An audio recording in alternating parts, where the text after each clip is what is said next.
मेरे पास ना अभी 1-2 महीने पहले एक खातून जो है वो ऑनलाइन सेशंस होते हैं, प्राइवेट सेशंस, तो वो लेने आई। तो उसमें वो जैसे ही आई ना तो वो एकदम से रोना शुरू उन्होंने कर दिया। और फिर जब मैंने उनसे पूछा कि आप बताएं आपका क्या मसला है, या आप क्या चीज़ कोई अंडरस्टैंडिंग अगर आपको मुझसे चाहिए, या आप कुछ मसला पूछना चाह रही हैं, या कहीं पे आप कंफ्यूज हैं रिलेशनशिप को लेके, तो मुझे बताएं।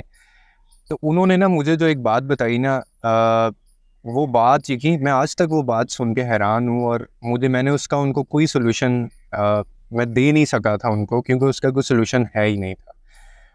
और वो बात बताने से पहले थोड़ा सा मैं आपको रेफरेंस दे दूं कि ये बात इस चीज़ से रिलेटेड है कि हमारे सोशल मीडिया के ऊपर जो आजकल इतने ज़्यादा मुफ्ती स्कॉलर्स और ये मजहबी स्कॉलर्स बन के आ गए हैं, मोटिवेशनल स्पीकर बन के आ गए हैं।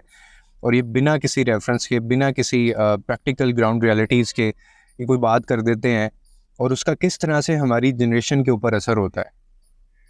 अब उसका जो शौहर था, दीन, हम कहते हैं ना कि दीन जो है वो इंसान को जो है वो बड़ा कंसाइज कंपोज कर देता है, और उससे एक इंसान जो है वो आदमी बंदा बन जाता है थोड़ा सा। तो वो कहने लगी कि मेरे जो शौहर हैं, हमारी बड़ी अच्छी चल रही थी मैरिज लाइफ, मैं भी बड़ी खुश थी, मेरा शौहर भी बड़ा खुश था। और फिर एक दिन ऐसा हुआ कि हम में थोड़ा सा गैप आना शुरू हो गया। तो फिर कहने लगी कि मैं आपको, मतलब long story cut into short, वो ये उन्होंने बताई, तमीज़ लंबी काफ़ी थी, लेकिन खैर आपको मैं डायरेक्ट बात पे ले आता हूँ। वो कहने लगी कि मेरे जो शौहर है ना वो बहुत ज़्यादा इस्लामी है, वो बहुत ज़्यादा मजहबी हैं।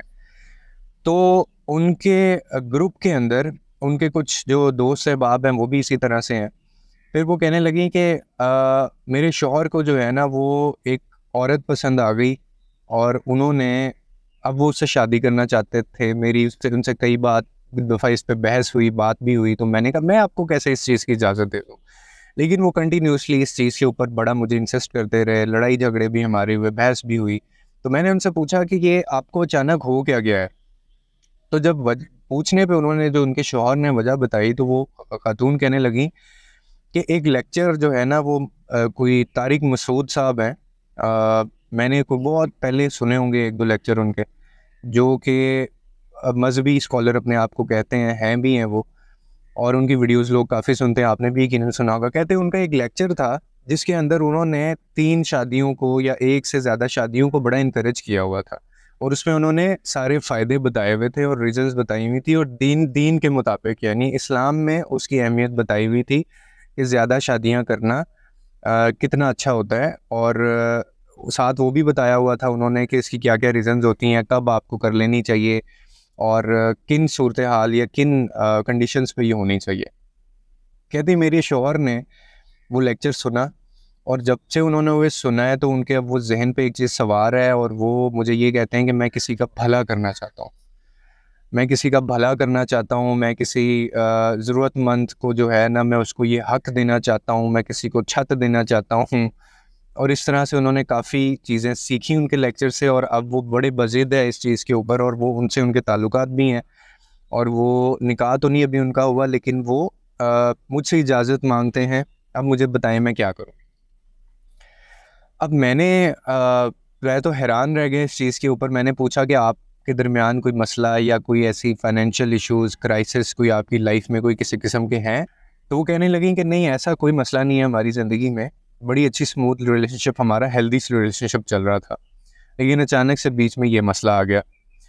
तो इसका मैंने कहा कि अनफॉर्चुनेटली इसका कोई हल नहीं है, क्योंकि अगला बंदा जब इतना ज़्यादा बज़िद हो जाता है, इतना ज़्यादा जब उसके पर्दे पड़ जाए अकल के ऊपर, और वो इस तरह से चीज़ों को परसीव करना शुरू कर दे, लेक्चर्स को और ये सारी चीज़ों को, और इस काम में वो भला करना शुरू कर दे। शायद आपके, मैंने कहा, हस्बैंड को अंदाज़ा नहीं है कि वो आपका तो भला, उसका तो भला करना चाह रहे हैं, लेकिन आपकी ज़िंदगी जहन्नुम और आपको बर्बाद कर रहे हैं, लेकिन इस चीज़ का उनको अंदाज़ा नहीं है।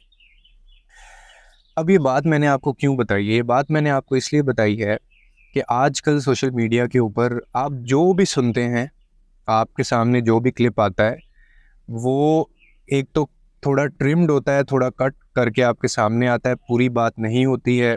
फिर आप अपने जज़्बात के मुताबिक फ़ैसले लेते हैं वो सुन के चीज़ें, और हम लोगों को अंदाज़ा ही नहीं होता कि हम लोग किसी की ज़िंदगी बनाने में, किसी का भला करने में हम कितने लोगों की ज़िंदगी उजाड़ रहे होते हैं। और जहाँ तक मेरा नॉलेज है, जहाँ तक मुझे थोड़ी सी अंडरस्टैंडिंग है कि हमारी सोसाइटी के अंदर या हमारे मज़हब के अंदर इस चीज़ की इजाज़त नहीं है। और अगर आप ऐसा कर भी रहे हैं तो इसका आपको फ़ायदा नहीं है, आपको सवाब की बजाय उल्टा गुनाह मिल रहा है। दिल दुखाना जो है ना, इस्लाम के अंदर हमारे दीन में वाहिद एक ऐसा अमल है जिसको अल्लाह ताला माफ़ नहीं करेगा। अगर आपने किसी का दिल दुखाया है बिला वजह और वो इंसान आपको माफ़ करेगा तो ठीक है, आपका मामला जो है वो सॉर्ट आउट होगा, डिस्प्यूट हल होगा, अदरवाइज़ इसकी माफ़ी नहीं है। बाकी सारी चीज़ों में रिलैक्सेशंस है, गुंजाइश है, मार्जिन दिया गया है कि चलो तुमने नमाज़ें नहीं पढ़ी, इबादत नहीं की हैं या तुम ये हक़ अदा नहीं कर सके, कोई बात नहीं। लेकिन जो लोगों के हकूक़ हैं, जो ख़ास तौर पे आपके साथ सराउंडिंग में लोग रहते हैं, उनको तकलीफ़ पहुंचाना, लोगों के दिल तोड़ना, उनके ऊपर अज़ियत उनकी ज़िंदगी में देना उनको, ये चीज़ें माफ़ी इनकी नहीं है। अब ये वाक़या बताने का सिर्फ़ आपको या ये किस्सा सुनाने का सिर्फ़ मकसद ये था कि हमारी ज़िंदगी के अंदर ना ये जो सोशल मीडिया अब एक चीज़ आ गई है ना कि बच्चे के पास, और ये अभी जो बच्चियाँ होती हैं ये 13-13, 14-14 साल की होती हैं, 22-22 साल की होती हैं और ये इन्होंने इतना ज़्यादा कुछ सीख लिया होता है। विज़डम नहीं है, जस्ट इन्फॉर्मेशन है जो फ्लोट कर रही है, जिसकी वजह से हम अपनी ज़िंदगी के अंदर गलत फ़ैसले भी ले रहे हैं, गलत अंडरस्टैंडिंग्स हमें मिल रही हैं और हम फिर वो मशवरा किसी से नहीं करते। एक बात आप सुन लेते हैं किसी स्कॉलर की या किसी मोटिवेशनल स्पीकर की और वो हम गवारा नहीं करते कि हम किसी और से वो डिस्कस करें, लोगों से पूछें, लोगों से डिस्कस करें, हम ये गवारा नहीं करते और उसी के ऊपर हम फैसला ले लेते हैं क्योंकि हमें लग रहा होता है कि ये बंदा बिल्कुल ठीक बात कर रहा है। मैं अपने बारे में भी कहता होता हूँ कि मेरी भी जो बातें होती हैं, मैं जो बातें आपको आके बताता हूँ, ये सारे कुछ एक्सपीरियंसेस होते हैं, कुछ बुकिश चीज़ें होती हैं, उनमें से प्रैक्टिकल थोड़ा सा मैच करके बताया गया होता है। कुछ चीज़ें होता है कि आपने बुक्स पढ़ी होती हैं, कुछ आपकी अपनी इंस्टिंक्ट्स होते हैं और कुछ आपके साथ चीज़ें हुई होती हैं। ये सारी चीज़ें मिला के वीडियो सामने आती हैं। मेरी भी उन तमाम बातों को मैं कुछ भी कहता हूँ, आप उस पे वन गो के ऊपर आप बिलीव ना किया करें। आप ना मेरी बातों से इत्तेफाक किया करें। जो मैं बात करता हूँ उसको अपनी लाइफ में लेके आएँ, उसको देखें आपके अपनी लाइफ के अंदर जो है वो कहाँ पे फिट बैठती है, क्या वेरी, क्योंकि वेरी करती है ना पर्सन टू पर्सन या life to life, environment to environment.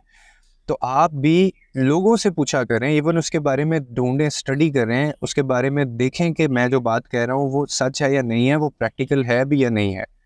और बहुत सारे लोग मेरी बात से वो इत्तेफाक की बजाय इख्तलाफ करते हैं, बेतहाशा कमेंट्स नीचे आए होते हैं और मुझे बड़ा अच्छा लग रहा होता है, मैं उनको पढ़ रहा होता हूँ, मैं उनको जवाब भी दे रहा होता हूँ कि यार ठीक है, मेरी ऐसी शायद अंडरस्टैंडिंग नहीं थी, आपने मुझे ये बात बताई, नेक्स्ट टाइम मैं इसके ऊपर ज़्यादा प्रॉपर कम्प्रिहेंसिव स्टडी करके आपके सामने आ जाऊँगा।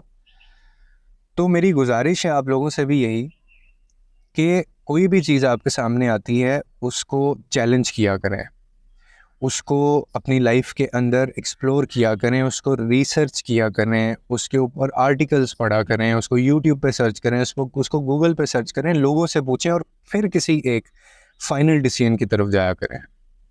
वरना ये इसी तरह से होगा, हम एक दूसरे का दिल तोड़ते रहेंगे और अपने मुफाद के लिए हम कोई एक हदीस पकड़ लेंगे, अपने मुफाद के लिए हम कोई एक क्लिप देख लेंगे और उसके मुताबिक हम लोगों की ज़िंदगियां बर्बाद करेंगे सिर्फ़ किसी एक का भला करने के लिए।